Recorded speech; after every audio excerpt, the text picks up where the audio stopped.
You are going to be so blown away by today's guest. I personally was blown away 2 weeks ago when I heard him speak on stage for the first time. And listen, I've actually known him for years. I've known his wife for years. I have known them, but I had never heard him speak before. And that was when it really came alive for me. And I found him immediately. The second he stepped off the stage, I went and sought him out and said, Nate, please, will you come be on my podcast and talk about what you just talked about to these amazing people that are listening? Because he has a message that is just so powerful. And so I'm really, really, really excited for you to hear from him today. So let me tell you about my friend, Nate Chatfield. He is a dynamic leader in personal growth, communication, and leadership. He's a certified leadership coach with the John Maxwell team, who I am very partial to. Love John Maxwell. He also trains organizations in collegiate athletic programs on emotional intelligence. As a former NCAA Division I coach and an All-American soccer player, he knows firsthand the importance of pushing limits and fostering growth. He has an upcoming book called Elevate Your Coaching, using the Enneagram to enhance emotional intelligence, unlock trust, and build championship cultures. I'm very passionate about the Enneagram, so I'm excited to learn more about it from him today. And this is set to release in 2025. So it's going to be a game changer for sure for coaches, but also leaders, because anybody who's in leadership knows that you're coaching every single day. So he lives in Nashville, Tennessee, which I feel like all of my friends live in Nashville. All of my guests live in Nashville. I feel like something is telling me to move to Nashville, but I can't leave Texas. Anyway, I know Tiffany, and they have 4 daughters. His wife is Tiffany, 4 daughters. I'm one of 4 daughters. So you and my dad need to talk. And he just has such a passion for helping others reach their full potential. And he has a heart of gold. And so, Nate, thank you so much for being here. It's so great to talk to you. I am absolutely pumped to be here. I don't need to talk to your dad. I need a support group. That's what we need. Dads with daughters only. It is like, it's a thing, guys. Like we need help. We need real help. So I need to talk to this man. You are not kidding. You know what my dad used to do growing up with 4 girls? My dad we had rabbit ear, like a little TV with rabbit ears, right? Like this was old school in the, 80s, whatever, 90s. And he would go set up his TV outside in the backyard with the rabbit ears, and he would turn on a sport, like whatever sport was in season, whatever he could find on TV, and he would smoke a cigar. Mm-hmm. And he would just sit out there and be a man. Yep. And he was just surrounded by women, all women. We had a girl dog. And at one point in his job, he managed 60 women. So he was around 60 women at work and then would come home to all of us. And I'm like, Dad, there's a special place in heaven. You have a crown just full of so many jewels waiting for you. It's going to be amazing. He is an incredible man. So a dad of all daughters, y'all are actually the real heroes. You're amazing humans. Oh, man. Oh, well, thank you, Rich. Yeah, super glad to be on here. And I appreciate that introduction. It was funny when you said it's the first time I heard him talk. I have used words before in front of Rachel. First time she heard me do public speaking to a group. I do like to talk, or maybe too much, but yes, so glad to be on here, Rachel. Really looking forward to it. You know what? I'm glad that you said that, because I meant the first time talking professionally, like in public, like speaking is a much better word to use. Yes. I heard a talk by professional speaker Nate Chatfield. Yes. And it was real good. Wow. So, okay, tell me how, because you and I have gone through training with John Maxwell, but you went through a much more intensive training with John Maxwell. So how did that start? Yeah. So it's funny, kind of a long story, but in November of 2019, so I'd been out of college athletics for a while and was starting to get a little bit of the dad bod. And I'm like, I don't want this. I got to get fit. So we bought a Peloton bike. And so I'm like, all right, I'm going to get fit. And I started lifting and biking, started getting into really good shape. Perfect timing, because it was like 2 months before COVID hit.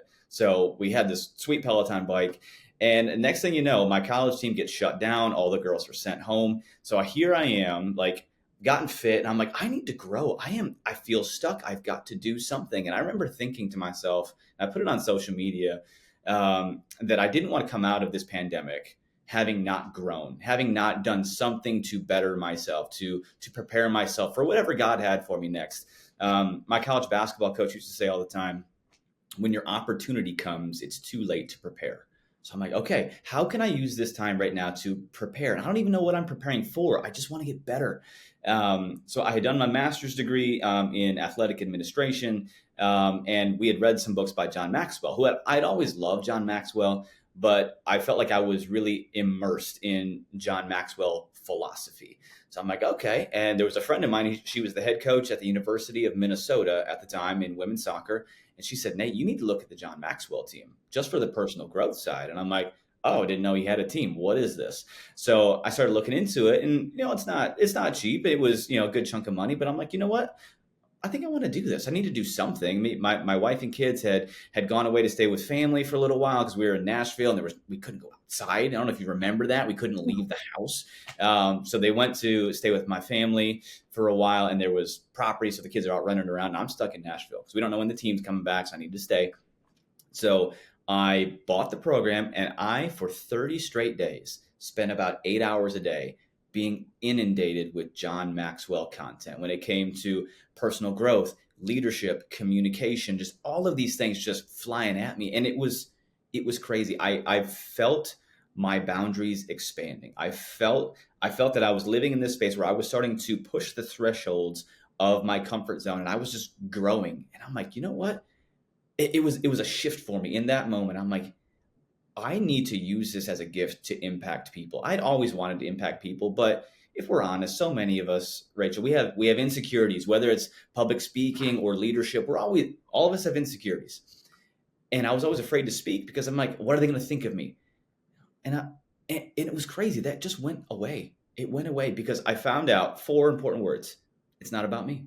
It's not about me. It's about the people that I have been called to impact. So I was being given all of this phenomenal content that equipped me to be a better leader, be a better husband, be a better man, better coach, better father, better everything. And I found it through the John Maxwell team. And it really just sparked the fire of personal growth that I hadn't felt really since college. So yeah, that's how I found John Maxwell. Normally it takes about 6 months to do his certification. I did it in 30 days because thank you, COVID. I had nothing else to do. So yeah, that's how I found the John Maxwell team. Okay, so as you were telling that story, I was like wondering, was this a curriculum that like required you to do 8 hours a day for 30 days, or was this self-motivated?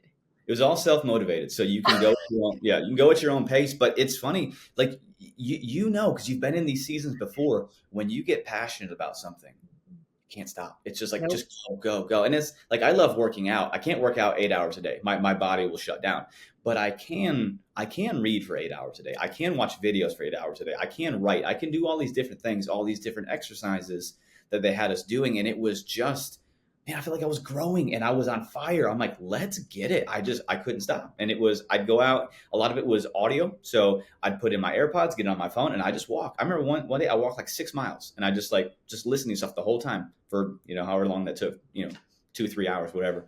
I couldn't get enough of it. And it was absolutely phenomenal. Loved it. Wow.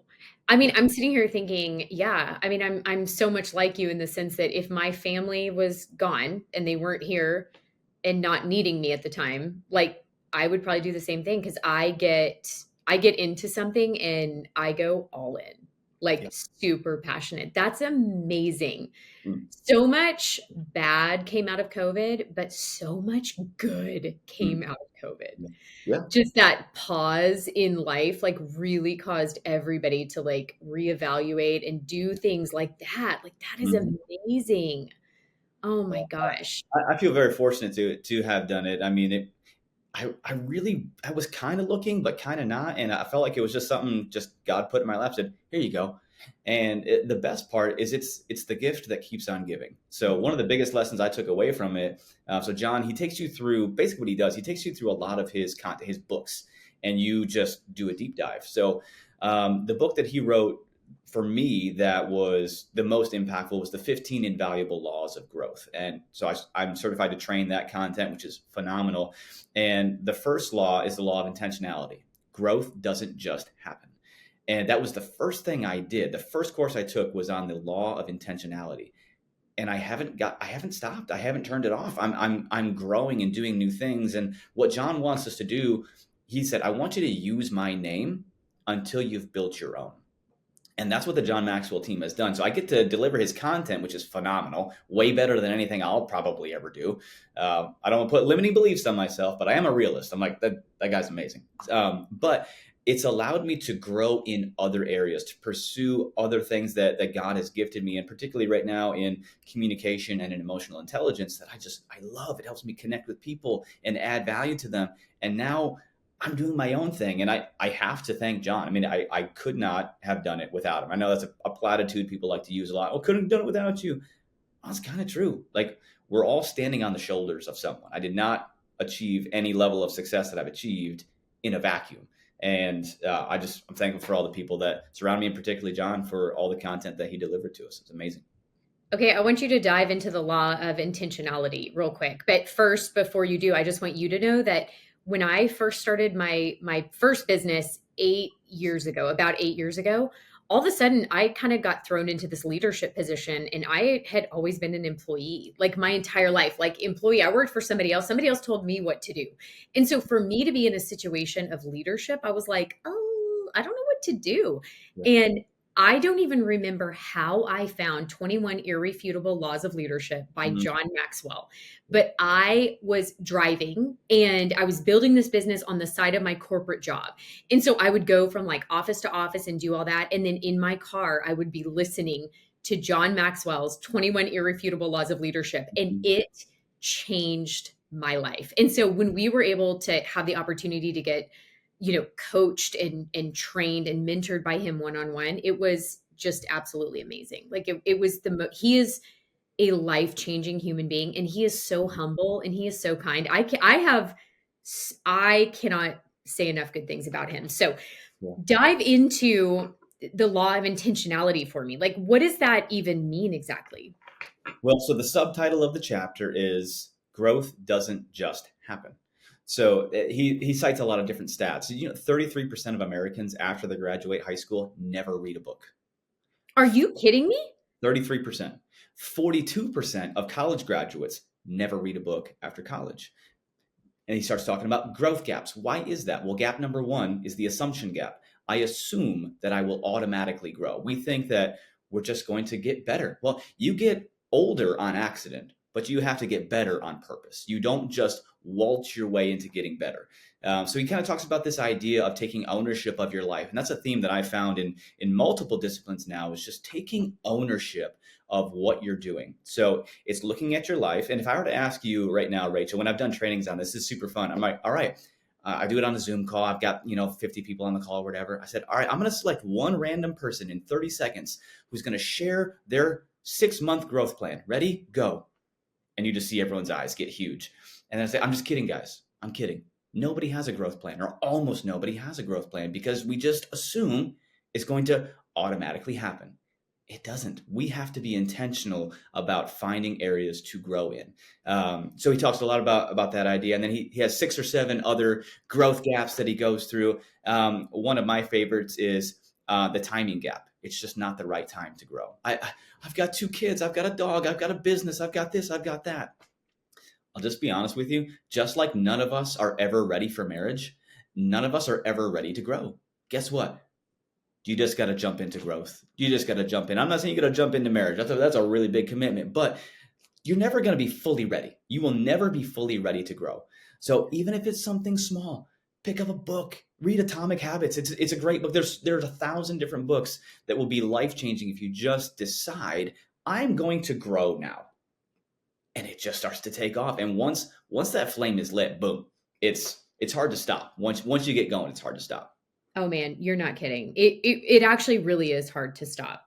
And I have gotten to the point where I didn't know what I was doing when I started a business. Like, I didn't, and it really did force me to do so much personal growth. Yeah. And one of the things that I heard Brendan Burchard said, you have to learn to trust yourself to figure it out. That's what he said. Yeah. And he Good. talked about how you like break trust with yourself. And so this kind of started me on this whole path of like, okay, if I tell myself I'm going to go to the gym today, if I tell myself I'm going to do this and then I don't do it, I'm breaking trust with myself. Well, then when something serious comes along, I'm, not trusting myself to figure it out. So I really started to like build trust with myself and like like if I tell myself I'm going to do something, I do it because I do it with other people. Like if I told you like, hey, I'm going to do this for you and Tiffany, I would do it. Like I don't break my word to other people, Yep. but I could break my word to myself Yep. real easily and just have every excuse in the book for being busy, whatever. Well, that kind of started me on the path of like saying yes to things, Hmm. even when I didn't have it figured out. And then kind of taking more risks along the way and just learning things. And then, kind of culminated at the moment with me saying yes to going to Africa this past summer and climbing Mount Kilimanjaro. Like I just don't, 8 years ago, when we probably met 6 or 7 years ago, like that version of me would have never ever said yes to that. But like exactly what you're talking about, just like getting better on purpose. I wrote it down. You get older by accident, you get better on purpose. Is that what you said? I Yes. mean, that is profound. Hmm. That is profound. I am so blown away by that. Yeah. Wow. Another piece of it that I really like too is he talks about in the very opening of the book, he talks about the law of the lid. A lot of laws. If you know John Maxwell, a lot of laws of leadership, communication, growth, all these different things. He talks about the law of the lid. So if your leadership lid is right here, okay, that's as high as you can lead people. What growth does is it raises that lid just a little bit higher. So now your capacity for leadership is higher and you can help pull people up along with you in leadership because you've grown yourself. When you hit that lid, it's time for growth. It's time for growth. So uh, I think both you and I, Rachel, are in a super fun season of life where there's a lot of unknowns. Just who knows what the next chapter holds. We're just trying to figure stuff out. I don't know what my next chapter looks like. I know what I want it to look like, but I have to be growing in the meantime. If I wait until the challenge presents itself to grow, well now the opportunity's here and I no longer have time to prepare, like my old coach used to say. So in this meantime, in this kind of this time of waiting, I'm growing into it. I'm growing into the next opportunity. So I'm ready when it presents itself. And for me, it was growing the leadership, the communication, the speaking, the emotional intelligence, because I don't know what God's going to use it for, but I'm excited about it and I'm growing into it. Whatever it is, I'm going to grow into it. God, I love that so much. And I really have seen such growth in you over the years. Like you've always been amazing, but you have gotten to like a new level of just like confidence, a new level of I think it comes also from serving other people where like your perspective is just different and like it's like everything about you, all the way that you carry yourself, like everything about you is so different. And I think that's why I was so struck by when you spoke on stage, not just when you talked for the first time, but when you spoke. I think that's really why I was so struck by it because this you really have molded yourself into a different person. It's not totally different, but like you know what I'm saying. It just it's just incredible to see kind of the evolution of you becoming what you're doing now and just becoming who you are now. Oh, So all this training that you learned and all this stuff that you did in 30 days, 8 hours a day, amazing. What do you do with that now? yeah. Well, what's great is I get to utilize it in a lot of different ways. Where I get to utilize it mainly is with the people that I'm interacting with on a day-to-day basis. So right now, my day job is I work at Lipscomb Academy. It's a phenomenal private school right here in Nashville. It's under the umbrella of David Lipscomb Enterprises. And under that umbrella, you've got Lipscomb University, where I coached for 6 years with their Division One team. Was phenomenal. I mean, tremendous success there, was just amazing. And then the season of life we found ourselves in, 4 kids at home, my wife running a business, the Division One world, while it's awesome, it doesn't stop. It just goes. Recruiting games. I was gone every fall. I'd be gone 30 to 40 nights every fall, traveling we're in Tennessee. We had teams in our conference in New York City, all the way down to Fort Myers, Florida. We'd go out to Texas. We've been all over the country playing. And while I'm living the dream, I'm like, this is amazing. My poor wife is drowning. So I'm like, okay, we need to figure something out. And right around these times, we're trying to figure out, all right, Lord, what do you have for us here? The director of soccer position opened up at Lipscomb Academy. So I moved my office about 200 yards just across campus. And I still get to see all of my college girls every day because we train at the same facility. So I still get to see them. I do different emotional intelligence trainings for them, get to interact with them. But I also get a little bit more freedom in my schedule. I don't travel. I'm here. I'm home by, if I have a game, I'm home at, 7, 8 o'clock, but most nights I'm home by 5. And I get to I don't like when dads say, well, I just get to be a more present dad. Because I'm like, I get that. It's our job as men, I think it's our job to build something and grow. But being present for your children at these pivotal points in their lives is a wonderful gift. And I've been blessed to now be able to give that gift to my kids a little bit. So how we get to utilize this is mainly with my teams. I've got about 150 kids that are within my soccer program. Starts with my 2 varsity teams. It goes all the way down to I'm starting a league this weekend, actually, with 3 and 4-year-olds. So we got 83 and 4-year-olds going to be out here on the soccer field, running around, chasing butterflies and trying to kick the ball that direction. Just, hey guys, go that way. So I get to use these leadership lessons to interact with all these kiddos and just try to help them grow into the people that God's created them to be. I get to interact with the parents a ton, which is a gift and a curse. You get to interact with a lot of parents at the high school level, and it's mostly good. It's mostly good, but really painting a picture for them that what I do, yes, I want to be insanely competitive, but I want to have insane relational depth at the same time for the glory of God.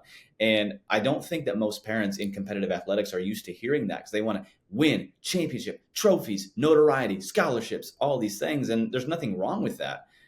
But at some point, your playing career will end. It's going to be over. Like, it's just a matter of time. Some people are done after middle school, some done after high school. Best case scenario, you're LeBron James or Tom Brady and you play into your 40s. But at some point, it's over and you have to do something else now with your life. And that's what I get to do, is equip people for life. That's what I get to do through the platform of soccer. So that's just in my day-to-day. Outside the day-to-day, I get to speak at different colleges, particularly with their athletic teams, athletic departments. I'll be in Texas working with an organization this spring, training one of their departments on emotional It's like a really big organization. So are you allowed to say the name or no? Probably not at this point, No, but yeah, don't say the name. I just want you to know that he told me the name before we started recording, and I was like, say what? That's like a big deal. That's amazing.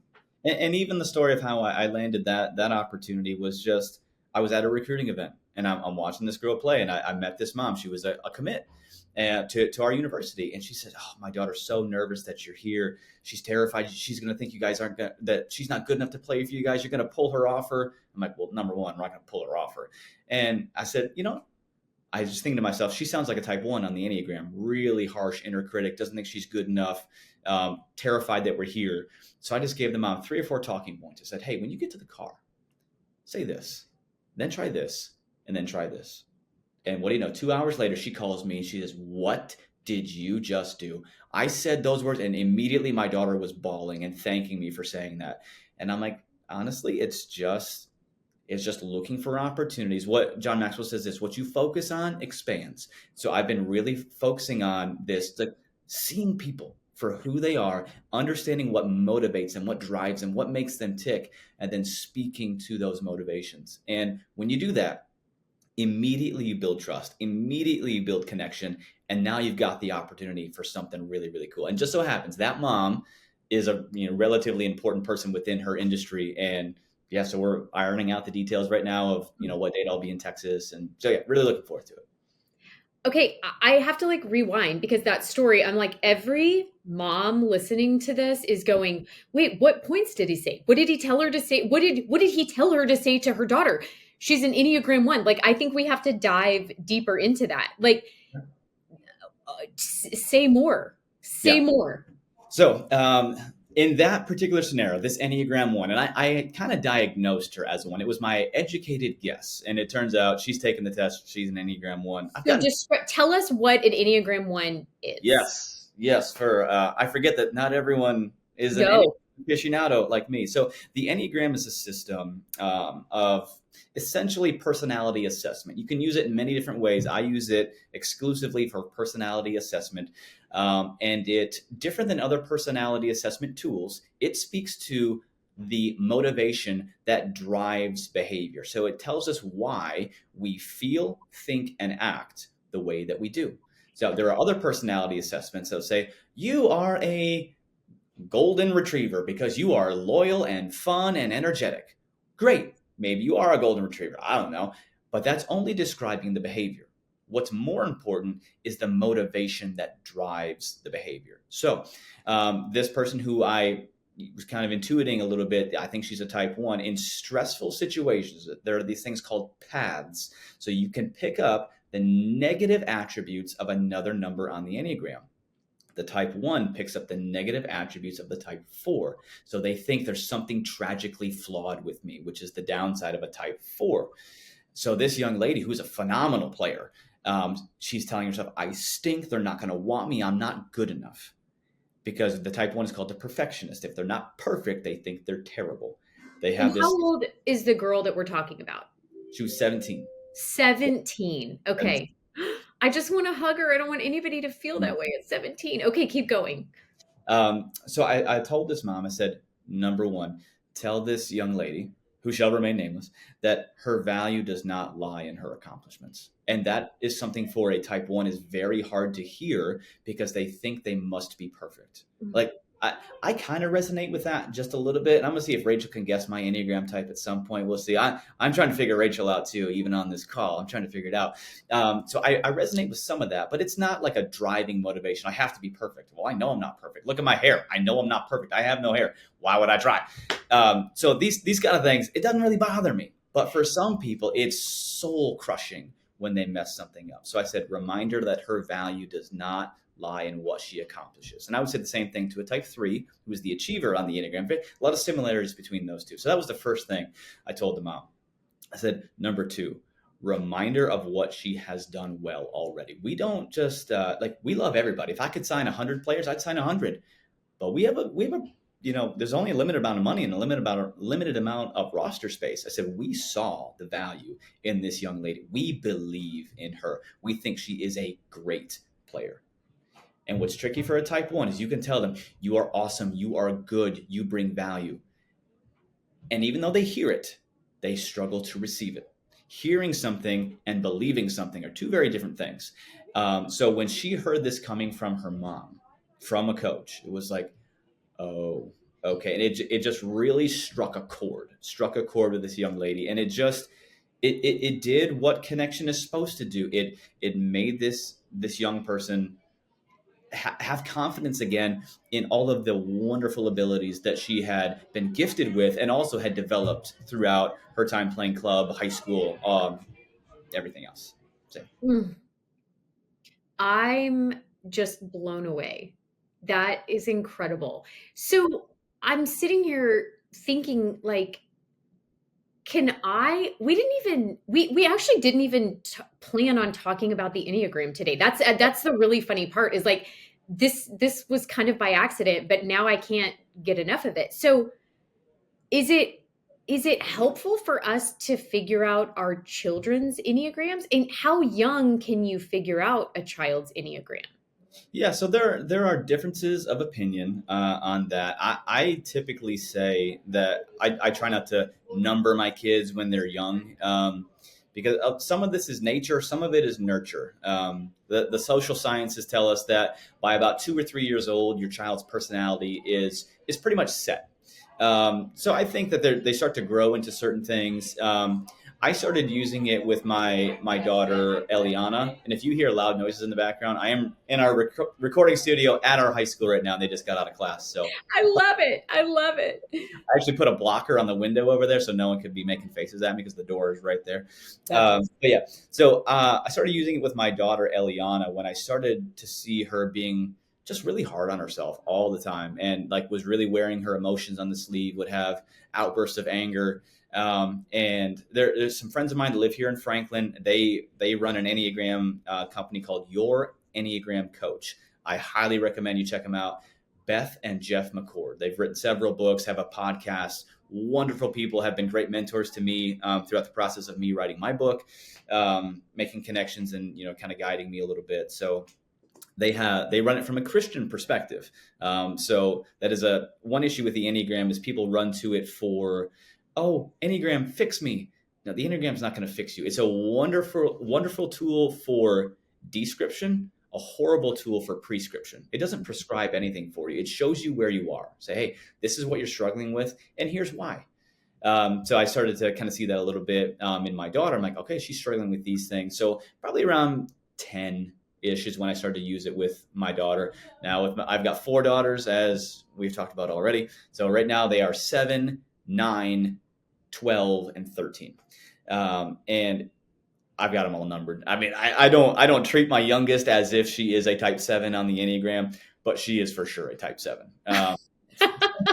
Fun fact, the 7s, they're the life of the party. They're the wild ones. They're called the enthusiast. They're just fun. They're fun people. And it's because they're so afraid of anything negative that they reframe everything into a positive. It's a superpower, but can become a problem too if you're not willing to grapple with the difficulties of life, which is probably what we're going to get into in here just a little bit. But she's a type 7 on the Enneagram, and I don't know any type 7s. I don't know a single one that is not the youngest child. The youngest child. Kidding me. I'm sitting here thinking, and I'm like, I think my youngest child's a 7. Well, I think it's because one factor is they've got older siblings who are getting a lot of attention, and they're like, hey, where's my place here? How do I get the attention of those people? And what better way? You can act out, but that's negative attention you're going to get. You're going to get in trouble. If you can be funny, if you can make people laugh, all of a sudden now you feel value because I can make people laugh.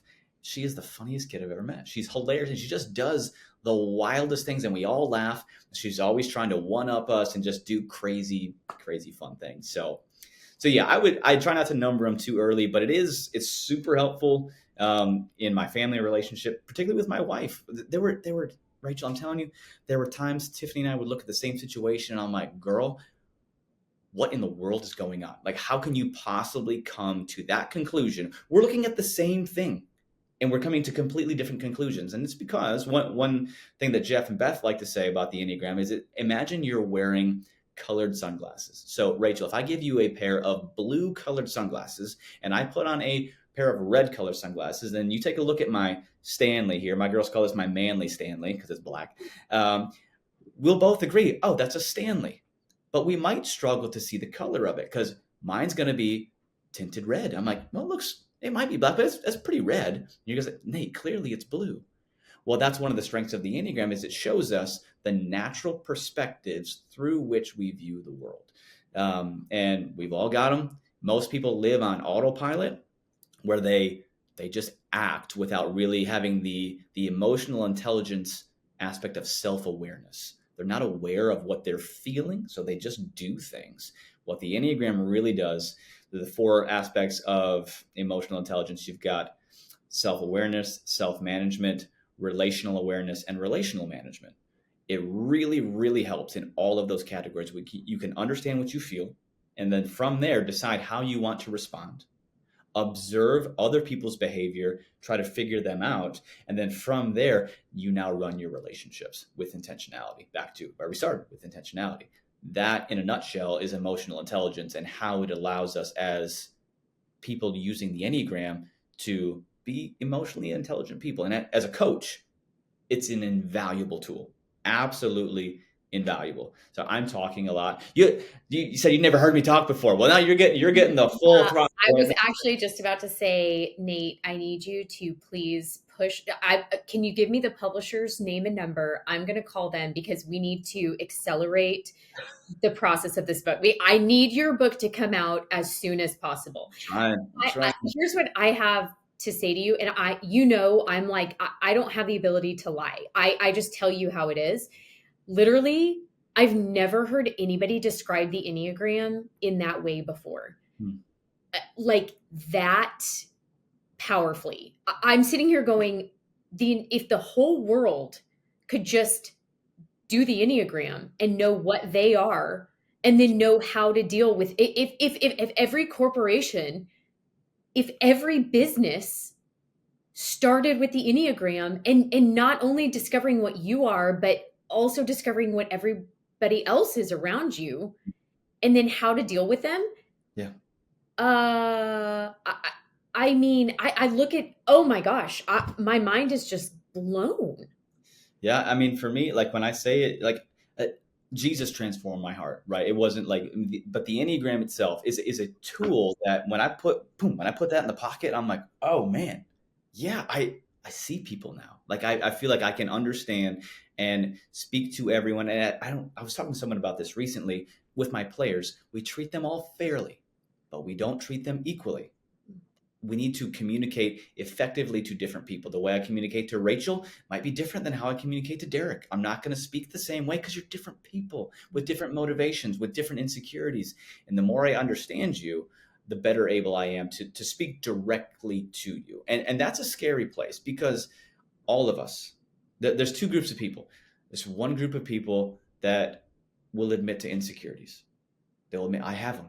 And the second group are what we call in the business liars.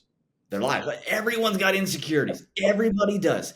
And when you understand someone's insecurities, that's a powerful thing. That's a powerful thing. And something that John Maxwell taught in communication specifically was the power behind it and how to ethically use communication. That was kind of life changing for me. Just think back to the 1930s, right? You think of a speaker in Munich, Germany, or Berlin, Germany. That man, Adolf Hitler, had incredible power to speak. His speaking was engaging and dynamic and powerful, but the motivation behind it was as dark as it could possibly be.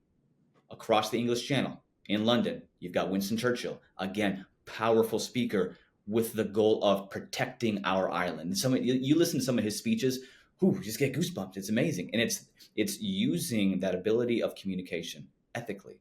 When it comes to Enneagram or emotional intelligence, understanding people, you need to use that information ethically because you can. The Enneagram should never be used as a sword to cut people. If I understand you, Rachel, I could do some damage, and You could that's totally manipulate me. 100%, 100%. Yes. And that for me is like my opening chapter of the book. I wrote out how to use it ethically, and my publisher's like, hey, you got to cut it. Don't try to convert the heathens. People are going to use it or they're not. Like you're trying to teach everyone to be ethical coaches. It's like just give them the Enneagram. And I'm like, okay, please use this correctly because I don't want you to hurt people. That would be the worst possible thing.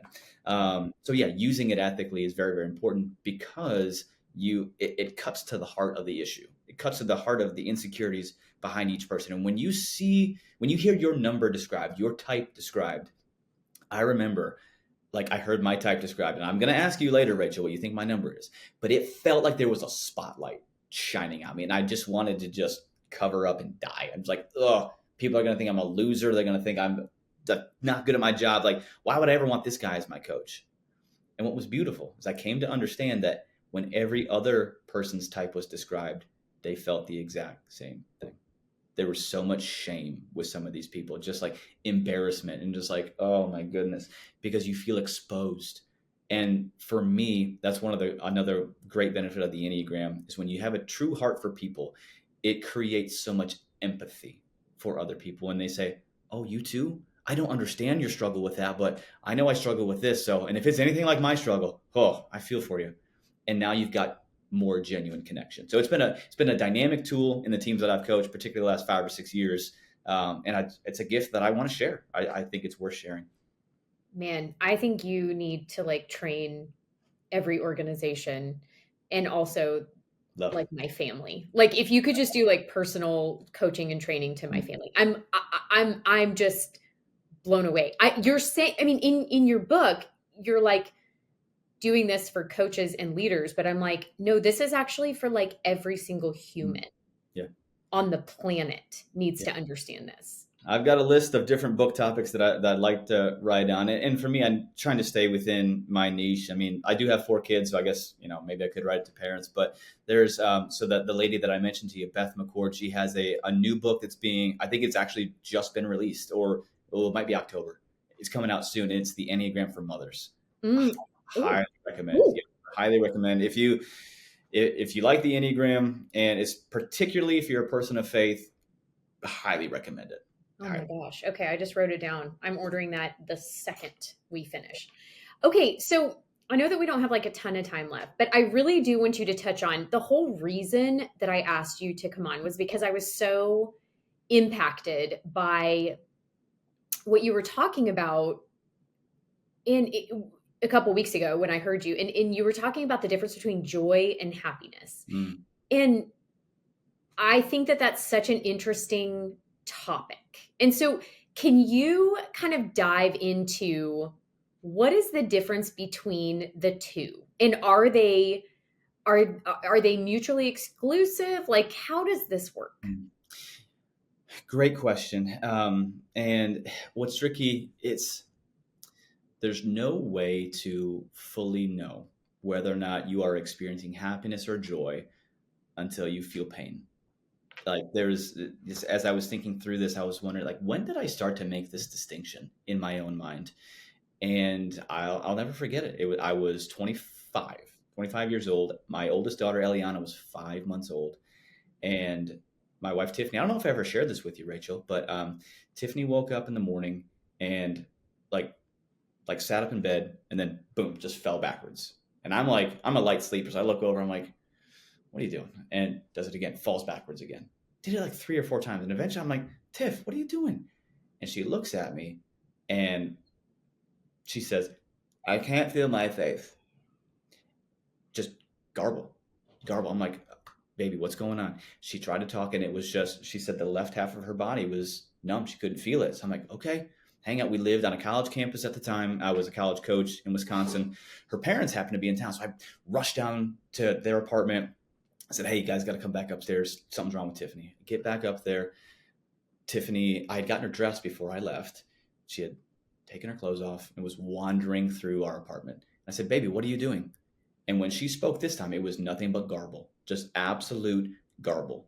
I'm like, okay, something is very, very wrong. Got her dressed again, put her in the car. We go to our small town hospital in Iron Mountain, Michigan, and they're doing CAT scans, they're doing everything. Nobody has any idea what is going on. She was going in and out of not consciousness, but in and out of lucidity. Like she would, at certain points, you'd ask her a question. I would say, the doctor would say, Tiffany, how are you feeling? And she would say, May 15th, 1988, which is her What? birthday. Like, so speaking incredibly clearly, but answering questions that have nothing to do with it. And they would say, okay, what did you have for breakfast this morning? She said, I'm feeling a little bit better now. And I'm like, what is going on? Long story short, um, she had spinal meningitis. She had been bitten by a mosquito, and she carries an extremely rare blood disease that, when it got mixed with whatever that mosquito was carrying, was just a nasty cocktail, produced meningitis, and then she had encephalitis, which is the swelling of the brain. So from this small town hospital, they rushed her down to Green Bay, which is about an hour and a half away. From there, like I couldn't keep up with the ambulance, so I went home, packed my bag, and then met them down at the hospital. When I got there, the doctor said, Mr. Chatfield, just going to get you up to speed. We've put your wife in a medically induced coma. And I was like, I'm a kid. I'm 20, I think maybe I was 24 years old. I'm like, I'm sorry, you did what now?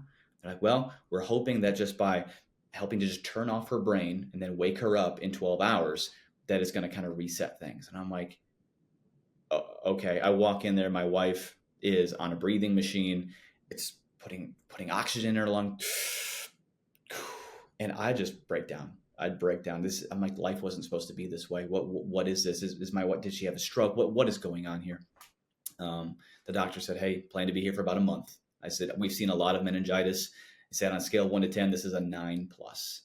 I'm like, oh, okay. And I remember sitting there in the hospital and just in the midst of to that point in my life, the most incredible pain I'd ever experienced.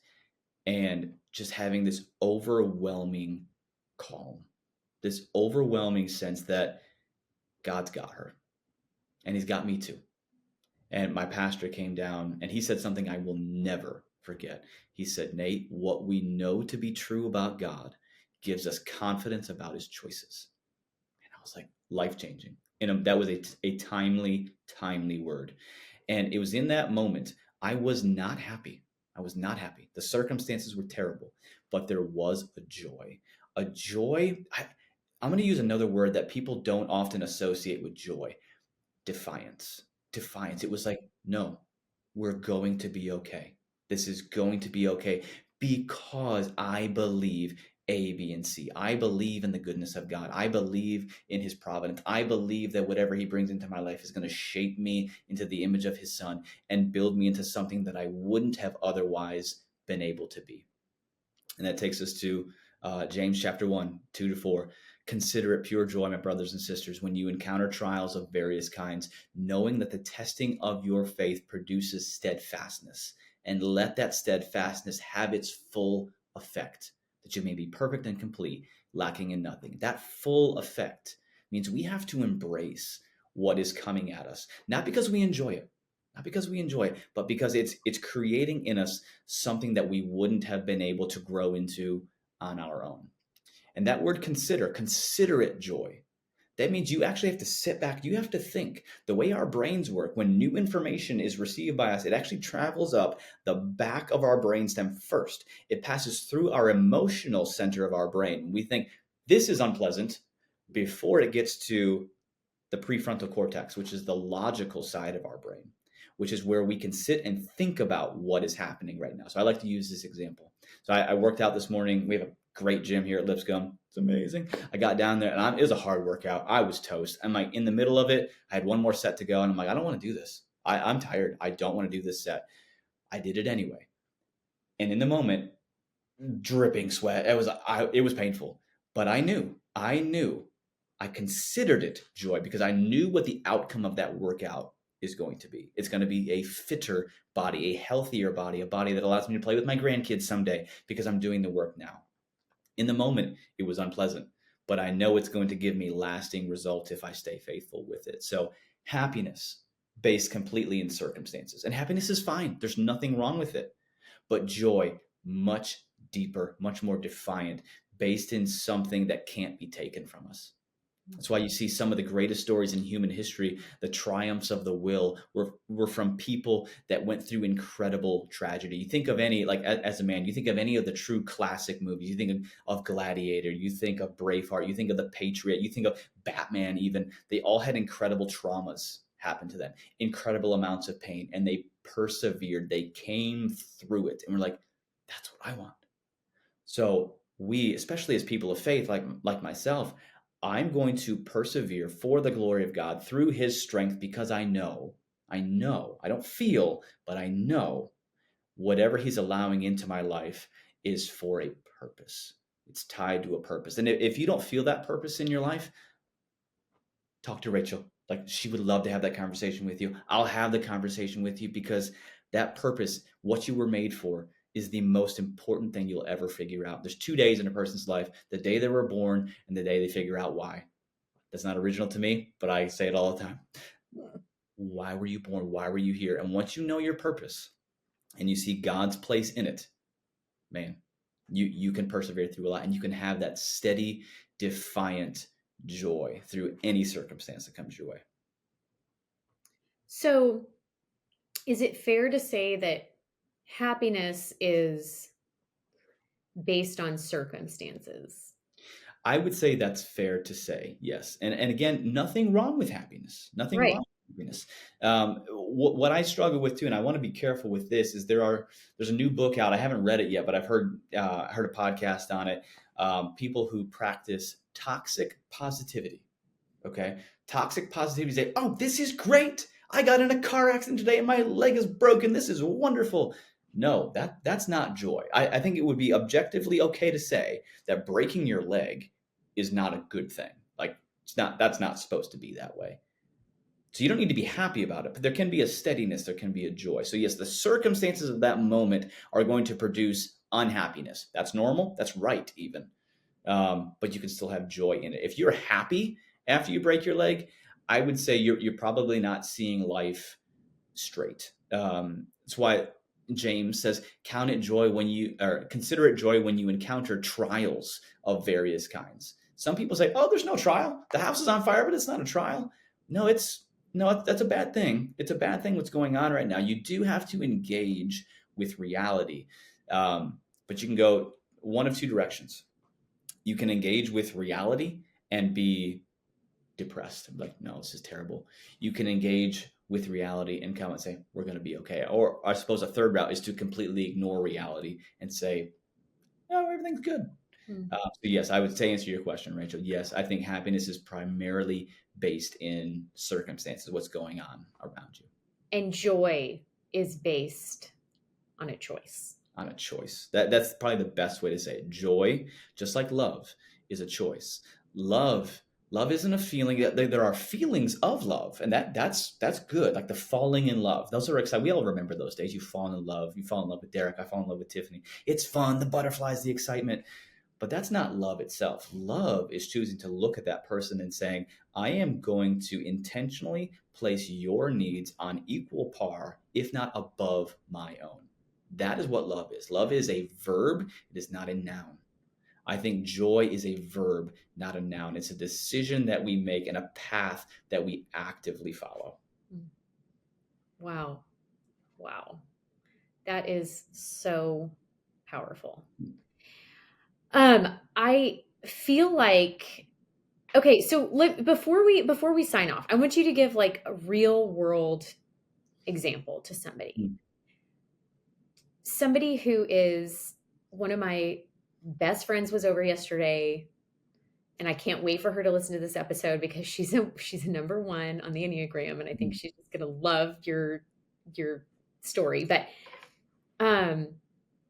she had a really frustrating day. She was like, listen, I'm having a really bad day and I'm going to tell you why. And I was like, tell me all the things, tell me, and she like told it all to me. And so in those situations where it something frustrating happens and things don't go your way, I have a dear friend who lost her husband recently, and it has rocked all of our worlds. It's like in those situations, like day to day frustrations, and then also like tragedies Yeah. and suffering. Yeah. Like, how do you choose joy?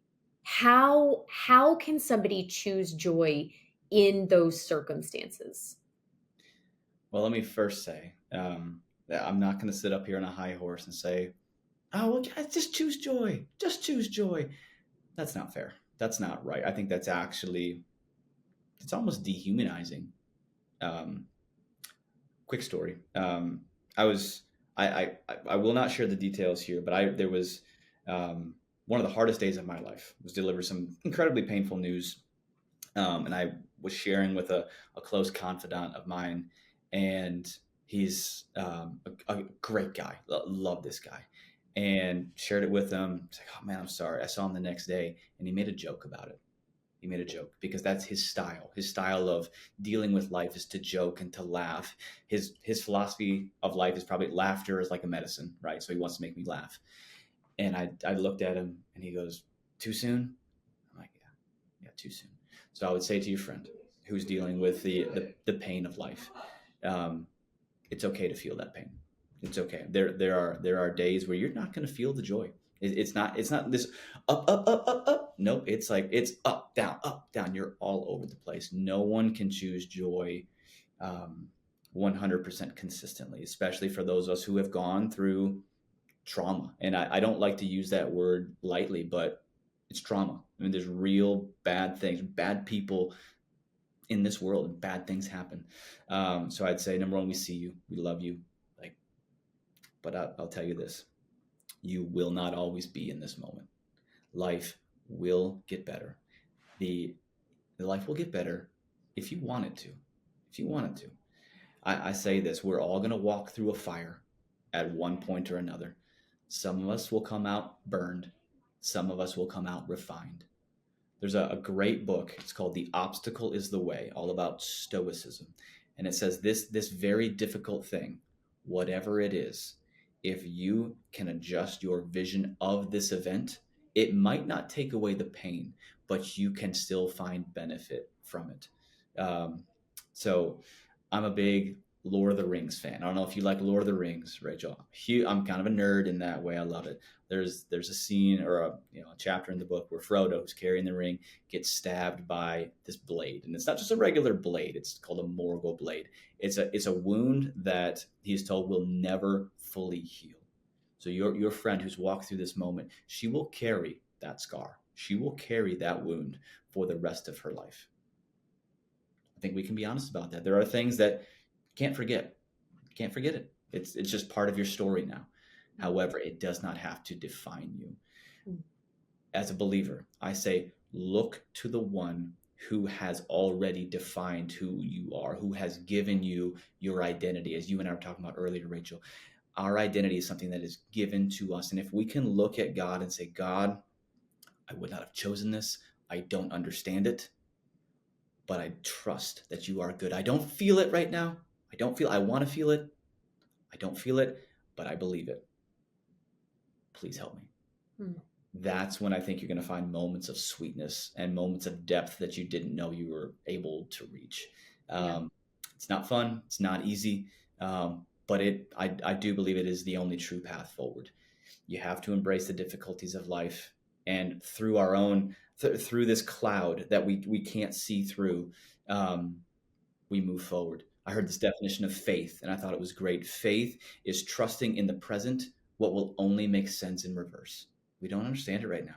But I look back on other parts of my life and I say, man, had I not gone through that stint in the hospital with Tiffany, had I not gone through some really difficult moments in my own life in the last 3 or 4 years, there's no way I would be sitting on this podcast today with Rachel Roth having this conversation about pain, because no one wants to hear about pain from someone who's never experienced it.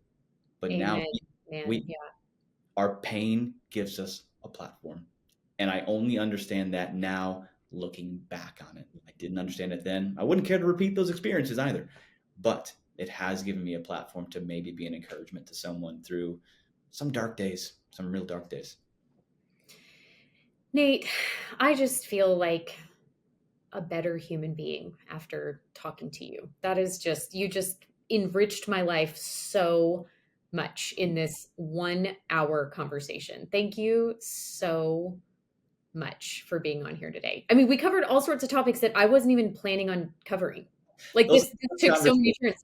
Yeah. I can't wait for your book to come out, because then I'm going to have you back on and we're going to talk all about your book. Like I'm so excited. So thank you so much for being on today. Thank you so much for the invitation. And again, I love people. I want to add value to every person I meet. I said this to my soccer team yesterday. I said, you want to leave every conversation with the person you were speaking to thinking to themselves, I'm glad I interact with that person. That should be the goal of every one of our conversations. It's not always going to happen. There's some unpleasant conversations, but it's my blessing to be a blessing. So thank you so much for the invitation. I am mutually encouraged by this conversation. And here's what's beautiful. I mean, I did a lot of talking, but just being with you, I'm like, I need to rehearse these things to myself. It's good for me to hear these things, because I'm not perfect. And even though, I teach on it, I talk about it, I'm preaching to myself as much as I'm preaching to anyone, because I'm walking through life right alongside everyone else who's got issues, who's got pain. And it's a joy to be able to walk through life with people. So if somebody wants to find you and they're like, I need this guy to come train my team and talk to my team about Enneagram or whatever, how does somebody find you? Yeah. So the website is up and running, but it is not, I'm not sending people to it yet. I'm not quite proud enough of the website yet. So I can hold off. I can add that to the show notes later. Okay. My Instagram page is the best way. So I do just Nate Chatfield on Instagram. That's the best way to find me. You also go to my school website. It's got all my contact information listed there, but social media is a great way. I'm relatively active on Instagram. I don't love social media, but it's where the people are. So I'm going where the people are and trying to be an encouragement even in that space, because it can be a dark space, particularly in these very interesting times we find ourselves in. Yeah, no kidding. Okay, well, I will put all of that in the show notes so that if somebody's listening and is like, I need this guy to come train my team, they're going to know where to find you. So thank you so much. I can't wait to see you and Tiffany again very soon. Thank you, Rachel. Looking forward to it.